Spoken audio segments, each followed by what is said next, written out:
wherever he is, he's doing something good, and he should feel the same way about you. So that was the first one, trusting each other. The third one is that supporting each other's dreams. Supporting each other's dreams is very, very important. The fourth thing to keep in mind is ignoring the outside noise.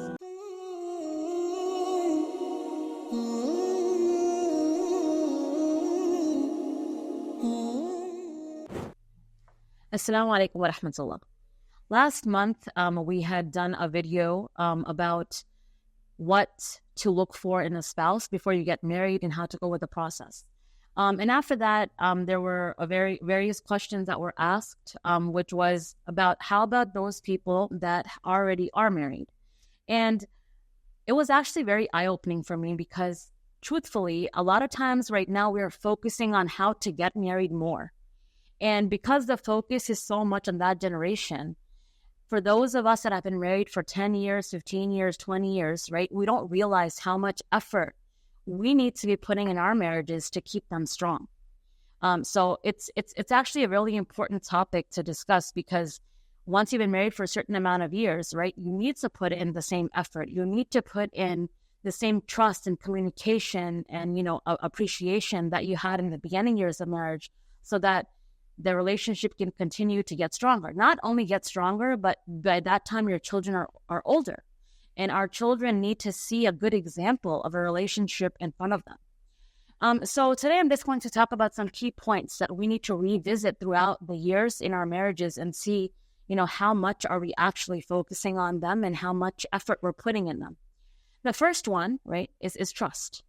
Trust is the foundation of any healthy and strong marriage.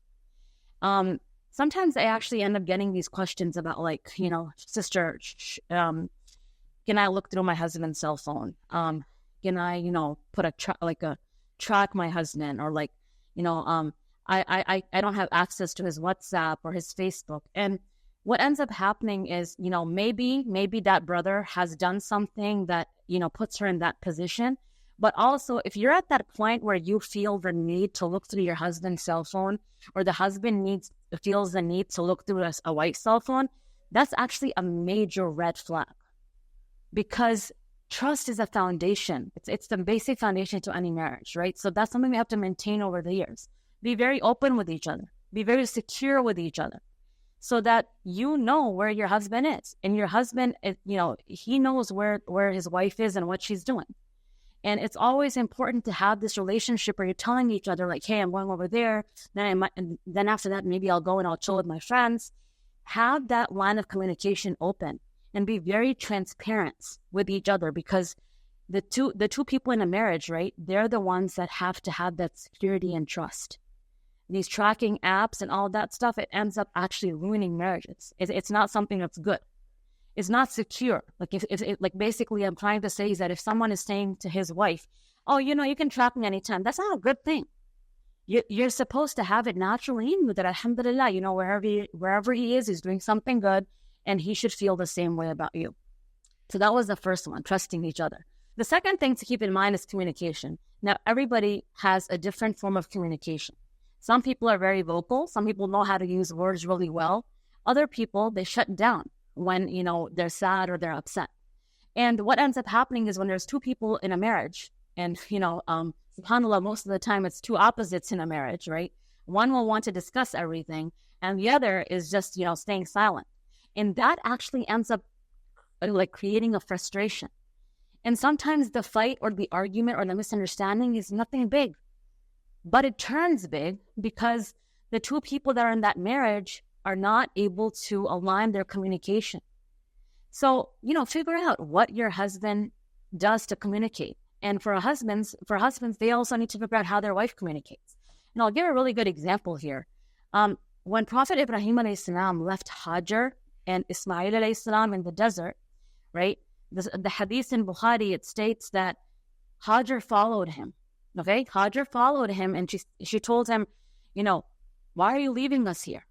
Why are you leaving us here? Now, in order for him to respond to that, he would have to say a sentence, right? So he doesn't respond to that because, again, he is a husband, he is a father, he has emotions. He can't bring the words.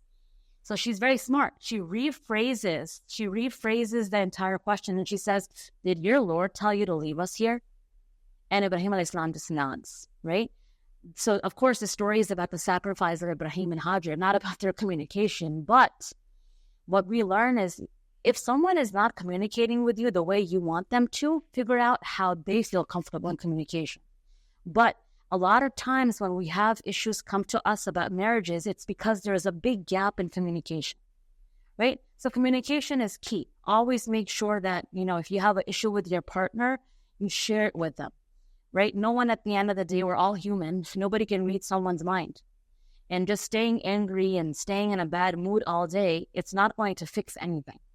So that's the second thing. Always, making sure. The first one was trust, maintaining trust. The second one is making sure that you communicate according to how the other person will understand, not according to how you will understand.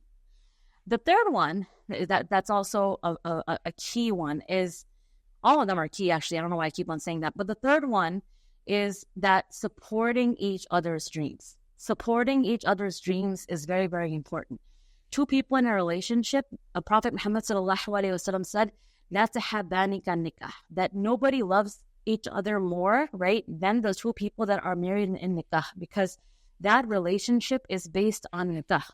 It's not that you're a blood relative. It's not that you're, it's basically you are with this person because of the sacred bond of nikah. So supporting each other's dreams is really important. Sometimes we only focus on ourselves. A time comes in life when it's just about, me, what I want.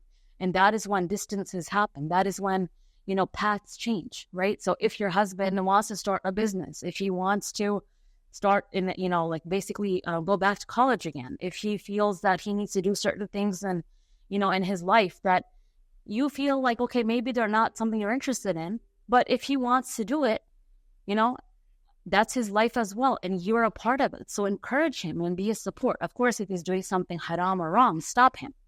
Same thing with the wife, right? If she wants to go into, a certain career, if she wants to increase her education, if she feels that she needs to start something in life, supporting her, it's very, very important. What happens is when years go by, our relationships become stagnant. We get so comfortable with where we are, right, that if somebody wants to start something new, we don't want change to happen. And then that also creates problems. So support each other in your dreams, support each other in your endeavors, because that relationship is there for support. Prophet Muhammad ﷺ's wife, Khadija radiallahu ta'ala anha, she supported him when nobody else did. If you think about it, her iman is the strongest from everybody, because when he came home, there was no other Muslim there besides Prophet ﷺ himself. And she was the first one that became Muslim without even an example from anybody else, right?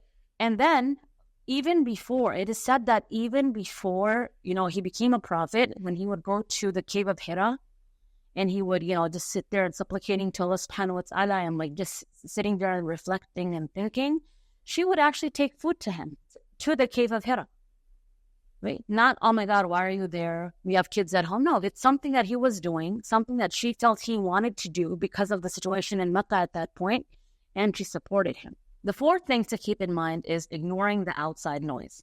When I say ignoring the outside noise, I mean that I actually read this quote somewhere a long time ago. I don't even know who it's from, but it was that marriage is like a casserole, right? So when somebody makes a casserole, only the person who made it knows what they actually put in it. Same thing in a marriage. The two people that are in that marriage, they know the efforts and the sacrifices and the heartbreaks and the tears and the smiles they put in that marriage. Now, sometimes when we have a small argument between us, we go share it with somebody else. There's nothing wrong with sharing your problems with someone else, but making sure that that person actually wants the best for you is very important. Sometimes even the closest relatives, they don't want the best. People actually, and I don't want to say this, but people actually enjoy other people's drama. So you go to somebody and you tell them their problem. Now they're going to give you their opinion. Somebody else is going to give you their opinion. Their opinions are based on their own marriages and their own experiences. But no two people are alike. So what happens is we start hearing all of this outside noise. And a lot of times we end up breaking our marriages, or not breaking, but making our marriages very weak. So, yes, Islam does say that when you have conflict, get elders involved.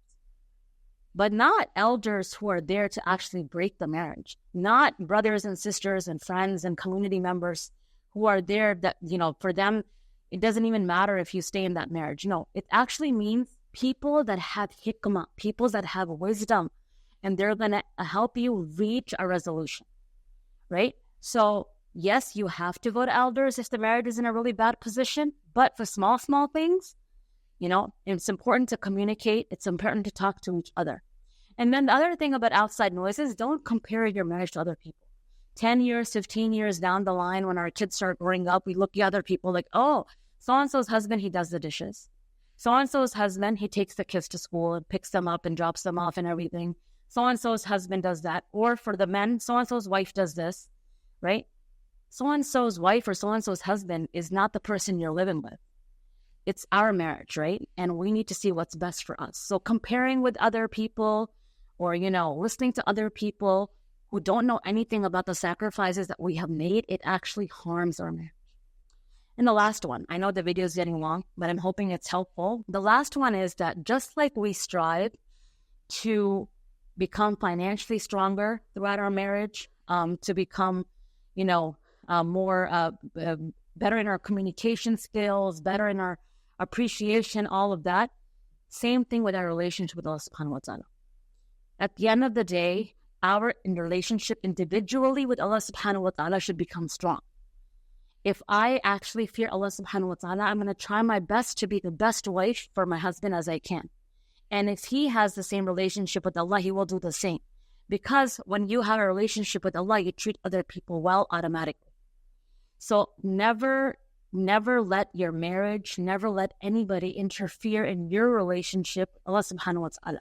Because the stronger our relationship is with Allah, the stronger our relationship will be with other people, right? And, this keeping all of this in mind, communication, transparency, and trust, supporting each other, not listening to outside noise, and then our relationship with Allah subhanahu wa ta'ala. These are some things that we need to maintain throughout our marriage. I actually forgot one. I'm going to add it right now. Appreciate each other. Just like in the beginning, first, second year of marriage, when it was like, oh, you look beautiful, you look nice, or the food is good, or, thanks for painting this, doing this. Same thing. What makes us feel that 10 years, 15 years, 20 years later, none of that is important? It actually is. So I think that should have gone into communication, that also appreciate each other, say good things about each other, praise each other, because that keeps the relationship strong as well. I hope this video was helpful, inshallah. If you guys have any questions, if you guys have any feedback, please leave it in the comment section below. And if you guys found this video helpful, don't forget to share it with other people and also subscribe. I'll see you guys next time. Assalamu alaikum wa rahmatullah.